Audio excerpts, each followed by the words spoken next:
வணக்கம் நேர்களே, ஸ்ரீ குபேரன் டிவி நேயர்கள் லட்சுமணன் அன்பு வணக்கங்கள். இப்போ நம்ம பார்க்க போகிறது வார ராசி பலன் 30ஆம் தேதியிலேருந்து 5ஆம் தேதி வரை எப்படி இருக்க போகுது பார்க்க போகிறோம். எப்போதுமே சொல்லுறாங்க லக்னத்துக்கு பாருங்க, ராசிக்கு பார்ப்பதோட லக்னத்துக்கு ரொம்ப பர்ஃபெக்டாக இருக்கும். உதாரணமாக ஒரு மகர லக்னம் ரிச்சிக ராசி, நீங்கள் ரிச்சிக ராசிக்கான பலன்களை பார்க்கறதோட மகர ராசிக்கான பலன்களை பார்க்குறது ரொம்ப பர்ஃபெக்டாக இருக்கும். முதல்ல வரது புது பலன்கள், அதுக்கப்புறம் பார்த்தீங்கன்னா தசாபுத்தி பலன்கள் வரும்.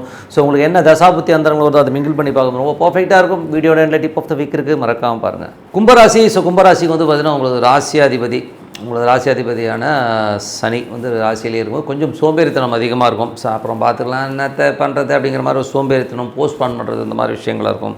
ஸோ அது போஸ்ட்பான் பண்ணுறதுனால எதுவும் கிடைக்க போதில்லைங்கிறது முதல்ல நினச்சிக்கணும். அது மட்டும் இல்லாமல் நிலபுலங்கள், தாயார் சம்மந்தமான விஷயங்கள்லாம் நல்ல ஒரு வருமானம், நல்ல ஏற்றங்கள் வருவதற்கான வாய்ப்பு ரொம்ப சிறப்பாக இருக்குது. வண்டி வாகனங்கள்லாம் வந்து ரொம்ப வாங்குறதுக்கான வாய்ப்புகளும் ரொம்ப நல்லாயிருக்கு. ஸோ இதெல்லாம் நல்லாயிருக்கு. பட் இருந்தாலும் அது குரு வக்கரமாக இருக்கிறனால கொஞ்சம் ஸ்லோவாக போகிற மாதிரி ஃபீல் இருக்கும். தாயார் கொஞ்சம் பிடிவாதம் பிடிப்பாங்க. நீங்கள் பேச்சிலும் ஒரு பிடிவாதம் இருப்பதற்கான வாய்ப்பு கொஞ்சம் இருக்கும். ஸோ அதெல்லாம் கொஞ்சம் பார்த்துக்கோங்க. அதுக்கப்புறம் பார்க்கும்போது உங்களது 3ஆம் அதிபதி. ஸோ 3ஆம் அதிபதியான செவ்வாய், ஸோ 3 மற்றும் 10ஆம் அதிபதியான செவ்வாய் வந்து உங்களுக்கு 6இல் நீச்சமாக இருக்கும்போது நிறைய சந்தேகங்கள், வேலையில் நிறைய சந்தேகங்கள், வேலையில் வந்து சின்ன சின்ன அவமானங்கள் ஏற்படுறதுக்கான வாய்ப்பு ரொம்ப கேர்ஃபுல்லாக இருக்கணும். டாக்குமெண்டேஷன், சப்மிஷன்ஸ், இந்த மாதிரி விஷயங்கள் ரொம்ப கேர்ஃபுல்லாக இருக்கணும். தொழில் ரீதியான விஷயங்களை ஒப்பந்தங்கள் கையெழுத்து போகிறது மாதிரி 1க்கு 4 வாட்டி படித்து பார்த்து கையெழுத்து போகிறது ரொம்ப ரொம்ப நல்லது. இளைய சகோதரருக்கும் உங்களுக்கு கொஞ்சம் கருத்து வேறுபாடு ஏற்படுவதற்கான வாய்ப்பாக இருக்கணும். கொஞ்சம் பார்த்து இருந்துக்கிறது ரொம்ப ரொம்ப அவசியங்க. ஸோ ஏன்னா வந்து இது ஒரு எமோஷ்னலிக்கான கிரகம். செவ்வாய் சனி காம்பினேஷன்ஸ் இருக்கும்போது அந்த ஒரு எமோஷ்னலிக்கு கொடுத்துரும். அதனால் கொஞ்சம் பார்த்து நடந்துக்குங்க, ஓகேங்களா? ஸோ அதுக்கப்புறம் பார்க்கும்போது உங்களுக்கு 4 மற்றும் 9ஆம் அதிபதியான சுக்கிரன் வந்து உங்களுக்கு வந்து ராசியிலே வரும்போது என்ன மாதிரி விஷயங்கள் ரொம்ப தாயார் தந்தையர் சம்மந்தமான விஷயங்கள் ரொம்ப சிறப்பாக இருக்கும். பட் இருந்தாலும் அது செவ்வாயுடைய சாரத்தில் போகும்போது இந்த ஒரு 4-5 நாள் வந்து கொஞ்சம் வந்து இந்த வாரம் வந்து கொஞ்சம் எமோஷ்னலிக்காக இருக்கும். அப்பா அம்மாவை நினச்சி கொஞ்சம் அவமானப்படுத்தி இப்படி பண்ணிட்டாங்க அப்படி பண்ணிட்டாங்கன்னு ஏதாச்சும் ஒரு புலம்பல்கள் இருக்கிறதுக்கான கொஞ்சம் பார்த்து நடந்துக்குங்க. வெளிநாட்டில் இருக்கிறவங்களும் வந்து சின்ன சின்ன மனக்காயங்கள் இருக்கும். ஸோ கொஞ்சம் விட்டு கொடுத்து பல்ல கடிச்சிட்டு இருந்துங்க ஒரு வாரம். அதுக்கப்புறம் எல்லாமே சரியாயிடுங்க.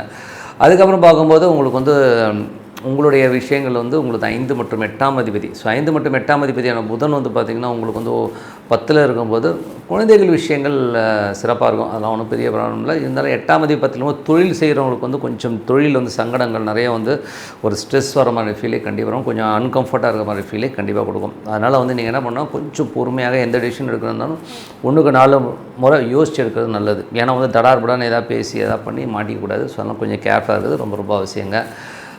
அதுக்கப்புறம் பார்க்கும்போது உங்களுடைய 7ஆம் அதிபதி. ஸோ 7ஆம் அதிபதியான சூரியன், 7ஆம் அதிபதியான சூரியன் வந்து பார்த்திங்கன்னா உங்களுக்கு வந்து 11ல் வந்து நல்ல லாபங்கள், கணவன் மனைவி உறவு எல்லாமே ரொம்ப சிறப்பாக இருப்பதற்கான வாய்ப்பு ரொம்ப நல்லாயிருக்கு. ஸோ அது வந்து நல்ல விஷயங்கள், ஓரளவுக்கு நல்ல ஒரு மாற்றங்கள் வருவதற்கான வாய்ப்பு ரொம்ப சிறப்பாக இருக்குது. மற்றபடி உங்களுக்கு 6ஆம் அதிபதியான சந்திரன் வந்து நல்ல லாபம், நல்ல ஏற்றங்கள் எல்லாமே கொடுக்குது. பட் இருந்தாலும் 6ல் உள்ள செவ்வாய் வந்து பார்த்திங்கன்னா சின்ன சின்ன அவமானங்களை வேலையில் கொடுக்கும். ஸோ கொஞ்சம் இன்சல்ட்டு, கொஞ்சம் வந்து புலம்புறமான விஷயங்கள் இருந்தால் கொஞ்சம் ஜாகிரதையாக இருந்துக்கணும்.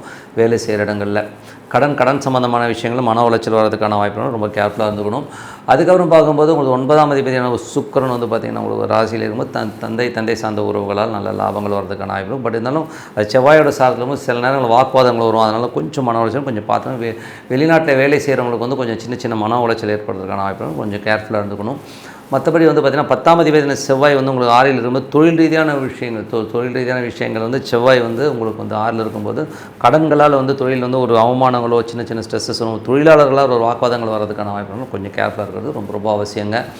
அதுக்கப்புறம் 11ஆம் அதிபதியான குரு வந்து பார்த்திங்கன்னா உங்களுக்கு வந்து 4ல் இருக்கும்போது நிலபலங்கள், சொத்துக்கள் சம்மந்தமான விஷயங்கள் எல்லாம் சிறப்பான பலன்கள் கண்டிப்பாக கொடுக்கும். பட் இருந்தாலும் வந்து அது வந்து சந்திரனுடைய சாரத்தில் போகும்போது கொஞ்சம் அது வக்கரமாக இருக்கணும், கொஞ்சம் ஸ்லோவாக போகிற மாதிரி ஃபீலிங் கண்டிப்பாக ஏற்படுத்துங்க. ஸோ இதுவரை பார்த்து வந்து பொது பலன்கள். இப்போ பார்க்க போகிற தசாபதி பலன்கள். கும்ப லக்னமாக இருந்து சூரிய தசாபதி, அந்த சூரியன் வந்து 11ல் இருக்கும்போது கணவன் மனைவி உறவு எல்லாமே சிறப்பாக இருக்கும். நல்ல லாபங்கள், நல்ல சந்தோஷமான வாழ்க்கை, திருமணம் சார்ந்த உறவுகள் கைகூடி வருவதற்கான வாய்ப்புலாம் ரொம்ப சிறப்பாக இருக்குது. ஸோ அதெல்லாமே ரொம்ப நல்லாயிருக்கு. அதுக்கப்புறம் பார்க்கும்போது கும்ப லக்னமாக சந்திர தசாபதி, சந்திரன் வந்து 6ஆம் அதிபதி சிறப்பான பலன்கள், நல்ல ஏற்றங்கள் கொடுப்பதற்கான வாய்ப்புலாம் ரொம்ப நல்லா இருக்குது. கும்ப லக்னமாக இருந்து செவ்வாய் தசாபுத்தி அந்தரம் நடக்கிறவங்க செவ்வாய் வந்து பார்த்திங்கன்னா 6ல் இருந்து வேலை செய்கிற இடங்களில் வந்து நம்ம கொஞ்சம் மன உளைச்சலையும் கொஞ்சம் அவமானங்களும் ஏற்படுத்துவதற்கான வாய்ப்புகளும் ரொம்ப கவனமாக இருக்கணும். அதனால் எமோஷனலாக ஆகிறதுக்கான வாய்ப்புகளும் கொஞ்சம் கேர்ஃபுல்லாக இருக்கிறது ரொம்ப ரொம்ப அவசியம். கும்ப லக்னமாக வந்து ராகு தசாபதி, ராகு வந்து 2ல் இருக்காருங்க. ஸோ 2ல் இருக்கும் ராகு வந்து பார்த்திங்கன்னா உங்களுக்கு சனியுடைய சாதனமாக சின்ன கலகங்கள், ஸோ குடும்பத்துக்காக ஏதாச்சும் விஷயம் பண்ணணும் அப்படின்னு சொல்லி கொஞ்சம் மெனக்கடுவீங்க. ஸோ அந்த மாதிரி விஷயங்கள்லாம் வந்து சிறப்பாக நடக்கும். அதுக்கப்புறம் கும்ப லக்னமாக வந்து குரு தசாவது குரு வந்து பார்த்திங்கன்னா உங்களுக்கு சந்திரனில் போகும்போது நிறைய வேலையில் வந்து வேலை பலுக்கள் வேலையில் சின்ன சின்ன மாற்றங்கள் வருவதற்கான வாய்ப்பு நல்லாயிருக்கு. பட் இருந்தாலும் எல்லாமே சிறப்பாக இருக்கும். ஸோ அதெல்லாம் ஒன்றும் பெரிய ப்ராப்ளம். லாபங்கள் எழுதி தரதுக்கான வாய்ப்பும் ரொம்ப நல்லா இருக்குங்க. சரி, நிலபுலங்கள் தாயார் சொத்து வண்டி வாகனங்கள்லாம் வந்து ரொம்ப சிறப்பாக இருக்கும். கும்ப லக்னமாக இருந்து சனி தசாவதுன்னு சனி வந்து பார்த்திங்கன்னா உங்களுக்கு ராசியிலே இருந்து அது வந்து குருவுடைய சாரத்தில் இருக்கும்போது நல்ல சிறப்பான பலன்களை ஏற்படுத்தலாம். அது மட்டும் இல்லாமல் உங்களுக்கு வந்து பார்த்திங்கன்னா குரு சனினாலே வந்து தொழில் ரீதியான விஷயங்கள் நல்ல ஏற்றங்கள் நல்ல லாபங்கள் கூடும். அதுவும் சனி வந்து செவ்வாயோட சாரத்தில் அந்த ஒரு பார்வையில் இருக்கும்போது என்ன மாதிரி விஷயங்கள் வேணும் ஒரு எமோஷன்ஸை கொடுத்துரும். அடிக்கடி திடீர்னு ஒரு பகை உணர்ச்சியும் எமோஷன்ஸும் கொடுத்தோன்னா கொஞ்சம் கேர்ஃபுல்லாக இருக்கிறது ரொம்ப ரொம்ப அவசியம். அதுக்கப்புறம் பார்க்கும்போது உங்களுக்கு வந்து கும்ப லக்னமாக வந்து புதன் தசாபதி புதன் வந்து 5 8ஆம் அதிபதி வந்து உங்களுக்கு பற்றிருக்கும். தொழில் ரீதியான விஷயங்கள் அகலக்கால் வைக்காமல் இருக்கிறது நல்லது. ரொம்ப கேர்ஃபுல்லாக இருக்கணும். மாமியார் சார்ந்த உறவுகள்கிட்ட கொஞ்சம் கேர்ஃபுல்லாக இருக்கிறது ரொம்ப ரொம்ப அவசியம். கும்ப லக்னமாக இருந்து உங்களுக்கு வந்து கேது தசாபதி கேது வந்து 8ல் இருக்கும்போது அது சூரியனுடைய சாரத்தில் இருந்து ரொம்ப கேர்ஃபுல்லாக இருக்கணும். கணவன் மனைவி உறவில் வந்து கொஞ்சம் பிரச்சனைகள் ஸ்ட்ரெஸ்ஸஸ் வர்றதுக்கான வாய்ப்புகள் இருக்குது. பட் இருந்தாலும் சில நேரங்களில் திடீர் அதிர்ஷ்டங்களையும் மல்லி கொடுத்துரும். ஏன்னா வந்து 8ல் உள்ள கேது வந்து சூரியன் சாரத்தில் கேது இப்போ சூரியன் 11ல் இருக்கும்போது கணவனால் வந்து திடீர் லாபங்கள் திடீர் அதிர்ஷ்டங்கள் வர்றதுக்கான வாய்ப்பு கண்டிப்பாக கொடுத்துருங்க. ஸோ கும்ப லக்னமாக இருந்து சுக்கிர தசாபதி சுக்கிரன் வந்து 4 9ஆம் அதிபதி வந்து ராசியிலே இருக்கும்போது தாயார் சார்ந்த உறவுகள் ரொம்ப சிறப்பாக இருக்கும். அது மட்டும் இல்லை தந்தை சார்ந்த விஷயங்களிலும் வந்து ரொம்ப சிறப்பான பலன்களை கண்டிப்பாக எதிர்பார்க்கலாம். பட் இருந்தாலும் நடைமுறை பேச்சுவார்த்தையில் வந்து சின்ன சின்ன பிரச்சனைகள் கொஞ்சம் மனசு நோகிற மாதிரி விஷயங்கள் நடக்கும். அதனால் கொஞ்சம் கேர்ஃபுல்லாக இருங்க. ஏன்னா அது செவ்வாயோட சாரத்தை செவ்வாய் நீச்சமாக இருக்கிறனால அந்த மாதிரி மனக்காயங்களை ஏற்படுத்தும். கொஞ்சம் ஜாக்கிரதையாக இருந்துக்கணுங்க. ஸோ மற்றபடி என்னங்க நல்ல ஒரு பிரார்த்தனை மனதார இறைவனை பிரார்த்தனை கண்டிப்பாக அடுத்த லெவல் போகிறதுக்கான இப்போ ரொம்ப சிறப்பாக இருக்குது. ஸோ அதுக்கப்புறம் நாங்கள் பிரார்த்தனை பண்ணுங்கள். இறைவனை வந்து நம்ம பக்கத்தில் கொண்டு வரணும். அனைவருக்கும் புத்தாண்டு வாழ்த்துக்கள். Tip of the week. So tip of the வீக்கில் வந்து பார்த்திங்கன்னா உபாசனை தெய்வம். ஸோ உபாசனை தெய்வங்கிறது வந்து பார்த்திங்கன்னா ஒவ்வொரு மனிதனுக்கும் தேவை. ஸோ இப்போ எங்களுக்கெல்லாம் வந்து ஜோதிடர்களுக்கு வந்து உபாசனை தெய்வம் இருந்தால் தான் வாக்கு பலிதமே வரும். ஆனால் டே டு டே லைஃப்பில் வந்து எல்லோருக்குமே வந்து அது உபாசனை தெய்வங்கிறது ரொம்ப மஸ்ட்டு. நீங்கள் வேணால் பாருங்கள், எல்லா மதத்துலேயுமே வந்து அது கம்பல்ஷனாக இது பண்ணி தான் ஆகணும்னு சொல்லி கொடுத்துருக்காங்க. பட் நம்ம வந்து நிறைய பேர் வந்து அதை ஃபாலோ பண்ணுறோம். கிட்டத்தட்ட வந்து ஒரு 10-12% வந்து ஃபாலோ பண்ண பெரிய விஷயம். மற்றவங்கலாம் வந்து பார்த்திங்கன்னா அது வந்து ஃபாலோ பண்ணுறது கிடையாது.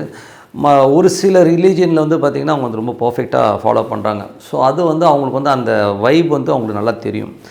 ஏன் உபாசனை நமக்குன்னு ஒரு தெய்வம் வேணும்னா எப்படி 3 வேளை சாப்பாடு முக்கியமோ அது மாதிரி இறை வழிபாடு ரொம்ப ரொம்ப முக்கியம். ஏன்னா வந்து இறைவனை வந்து நமக்குள்ளே கொண்டு வரணும். ஏன்னா வந்து ஒரு 2 மணி நேரம் 3 மணி நேரம் படம் பார்க்குறோம், சீரியல் பார்க்குறோம், எதுக்கோ ஸ்பெண்ட் பண்ணுறோம், அரட்டை அடிக்கிறோம். பட் இறைவனை வழிபாடு பண்ணோன்னா அதுக்கு டைம் இல்லைன்னு சொல்கிறோம். ஸோ இது எவ்வளோ மட்டமான ஒரு விஷயம் இல்லையா? ஸோ நமக்கு வந்து இயக்கமே இறைவன் தான். ஸோ இறைவன் வந்து எப்படி வழிபாடு பண்ணால் உங்களுக்கு ரொம்ப பிடிச்ச தெய்வம் என்னவோ, இப்போ எங்களுக்கு ஜாதக ரீதியாக பார்த்தா உங்கள் கட்டத்தில் வந்து எது ஹையஸ்ட் டிகிரியோ அதுதான் வந்து உங்கள் உபாசனை தெய்வம்னு நாங்கள் சொல்லுவோம்.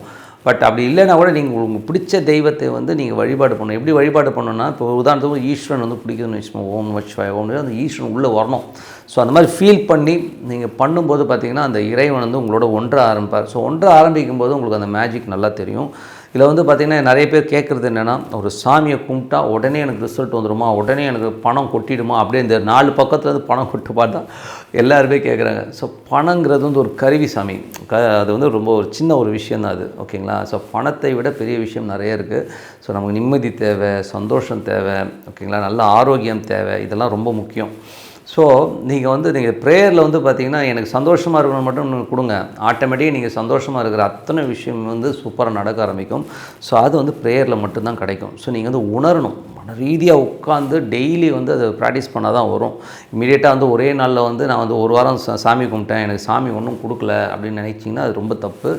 கிட்டத்தட்ட வந்து ஒரு 6 மாதம் கண்டினியூவாக பண்ணி பாருங்கள். அந்த டைமில் கரெக்டாக வந்து விடியகால 5 மணி 4:30 மணிக்கு எழுந்துச்சு அந்த தெய்வத்தை உபாசனை பண்ணி பாருங்கள். அந்த தெய்வம் பேசலான்னு எனக்கு கேளுங்க, பேசும், அருமையாகவே பேசும். எப்படி தெரியுங்களா, ஒரு இண்டிகேஷன்ஸ்லேயே வரும். ஸோ நான்லாம் வந்து இந்த ப்ரொஃபஷன் வந்து பார்த்திங்கன்னா நான் பேஷனேட்டாக வந்து அஸ்ட்ராலஜி வந்து சின்ன வயசுலேருந்தே பழகினாலும் இதை நான் ப்ரொஃபஷனாக எடுப்பேன் நான் நினச்சி கூட பார்த்ததில்ல. பட் ஒரு காலகட்டத்தில் வந்து பார்த்தீங்கன்னா ஒரு பிஸ்னஸில் வந்து சின்ன சர்க்கிளுக்கு அப்புறம் நான் என்ன எடுக்கிறேன்னு போது எனக்கு டிவிலேருந்து நிமித்தம் வந்தது. டிவிலேருந்து பார்த்திங்கன்னா ஜோதிடத்தை பற்றி பேசுகிறேன், ஏன் நம்ம இதை எடுக்கக்கூடாதுங்கிற அந்த நிமித்தம். ஸோ ஒவ்வொரு விஷயம் நிறைய விஷயங்களில் என் லைஃப்பில் வந்து பார்த்திங்கன்னா இந்த ஜோதிடத்தை அந்த நிமித்தங்கிற விஷயம் கொடுத்தது வந்து தெய்வம் தான். ஏன்னா அந்த தெய்வத்தை வந்து நான் மனசார பூஜை பண்ணும்போது அந்த தெய்வம் வந்து கரெக்டாக வேறு ரூபத்துலேருந்து வேறு ஒரு விஷயமாக கொடுக்கும், புக்கிலேருந்து கொடுக்கும். அதனால் நீங்கள் ப்ராக்டிஸ் பண்ணுங்கள். ப்ராக்டிஸ் பண்ணும்போது அந்த மேஜிக் நல்லா தெரியும். அதுக்கு வந்து ஒரு பர்டிகுலர் டைமில் அந்த டைமை கரெக்டாக ஒதுக்கிடணும். உதாரணமாக சொல்லணும்னா என்னால் வந்து காலைலலாம் எந்திரிக்க முடியாதுன்னா சாயங்காலம் எத்தனை மணிக்கு 8 மணி 9 மணி 10 மணி 11 மணி பரவாயில்ல, எந்த காலகட்டமாக இருந்தாலும் அந்த 11 மணினா 11 மணிக்கு ஷார்ப்பாக உட்காந்து அந்த மெடிடேஷன் சாண்டிங்கை பண்ணுங்கள். ஒரு 15 நிமிஷம் 20 நிமிஷம் வந்து இறைவனுக்காக ஒதுக்கலைன்னா நம்மளாம் என்ன மனுஷங்க யோசிச்சு பாருங்கள். ஏன்னா வந்து அந்த ப்ரேயர் வந்து ரொம்ப ரொம்ப முக்கியம். ஸோ இதில் வந்து நீங்கள் இறைவன்கிட்ட போய்ட்டு பிச்சை எடுக்கிற மாதிரி எனக்கு அதை கொடு இதை கொடு அதை கொடுன்னா கேட்கக்கூடாது. ரிலாக்ஸ்டாக உட்காருங்க. ஒன்று வருஷம் இறைவனை முதல்ல ஃபீல் பண்ணுங்கள். ஃபீல் பண்ணி இறைவன் உள்ளே இருக்கிறார் அப்படின்னு நினச்சிட்டிங்கனாலே கண்டிப்பாக அடுத்த லெவலுக்கு வந்து ஒரு டோர்ஸ் ஓப்பன் ஆக ஆரம்பிக்கும். அதனால் உபாசனை தெய்வம் ஒவ்வொரு மனிதனுக்கும் ரொம்ப முக்கியம். ஸோ வாழ்க்கையில் வந்து எல்லோரும் கடைபிடிங்க. இது வந்து சும்மா ஜஸ்ட் லைக் தட் விட்டுட்டு போயிடாதீங்க.